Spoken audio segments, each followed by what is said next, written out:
Hey folks, we are here on the beach in Gulfport, Florida, and we have a boat that is washed ashore. It's very an emotional thing for these people who call this boat home and probably call this boat, you know, everything to do with happiness. And we've already got some law enforcement that have tagged this boat. Very unfortunate. These poor folks just trying to get their boat kind of unstuck, working their butts off, obviously. And we got law enforcement coming and giving them issues about it. So, if anyone out there has any interest in... What's that, sir? Yes, sir.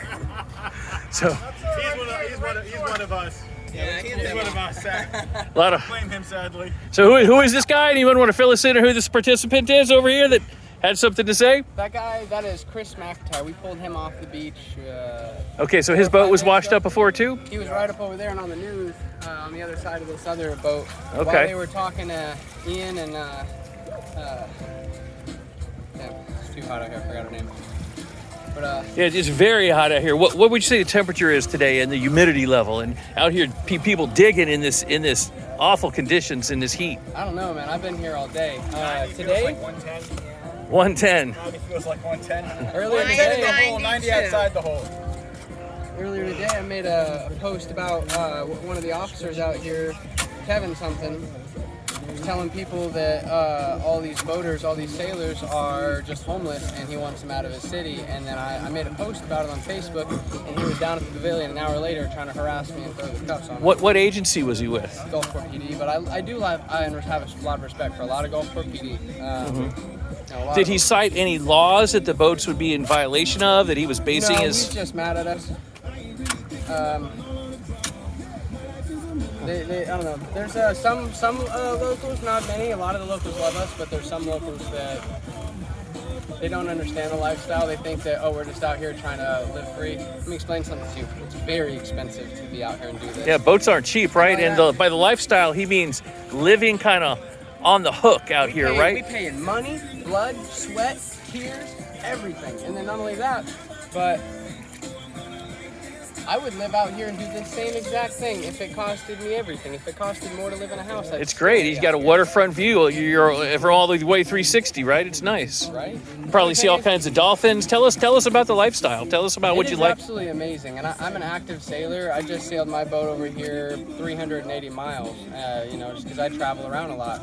And just to be a part of nature in such a raw way, it's magic, and it feels like a superpower to be able to travel anywhere I want the same way that our ancestors did. That built this country, sailors built this country.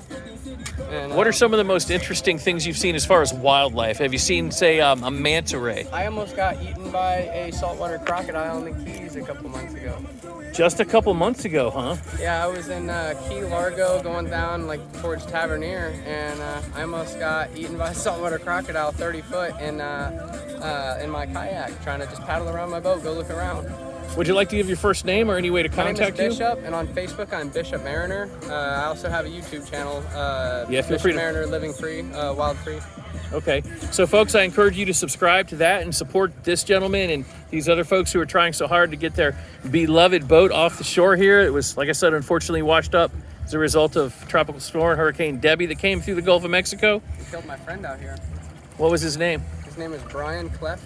What was the cause of death? Was it drowning? When his anchor broke free, he hit the beach and it was so rough that it knocked him out. He had traumatic injuries, and then he drowned on his boat due to autopsy. That's terrible. His little dog was rescued though. He had a little dog that was floating on some debris in there. Where's the dog now?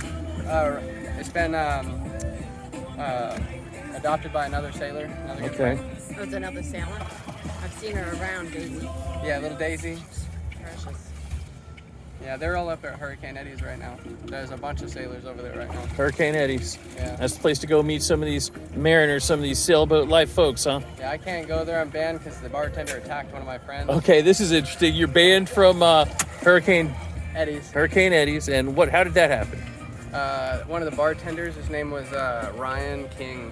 He attacked my friend, and I jumped up, and I was like, "What are you doing?" I tried to grab him, started throwing punches, so I gave him a couple of... Does Ryan still work there? Oh, yeah, he does. Yeah. So you technically were trespassed from there, I presume. Okay. So that trespass probably lasts either 1 or 2 years, then you can go back, I guess, I think right? it's lifetime. Because I gave him a whole carton of eggs on his head. You gave him a carton of eggs on what? On his head. He just bumps all over my. So you broke.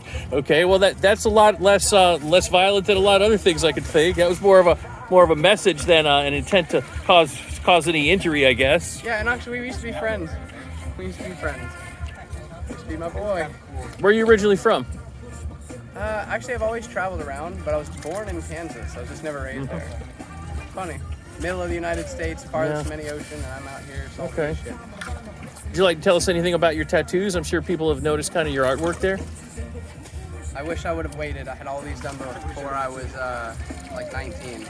Okay, so if we got any real young folks, any kids out there, 12, 15-year-olds that are thinking about a tattoo, what would you say to them? Wait, and make sure it's something that like really like touches home. Because that's a lifetime commitment once you start inking yourself up, right? There's very few that I regret or anything, but most of these are done by family and stuff. Like my mother had done these, my sister, my brothers, you know. Can you tell us? The only one I had as an adult. It's the only one. But I got them on the side of my head, on the top of my feet, on my legs, my back, everywhere. I do tattoos actually. Oh, okay. I actually got my backpack.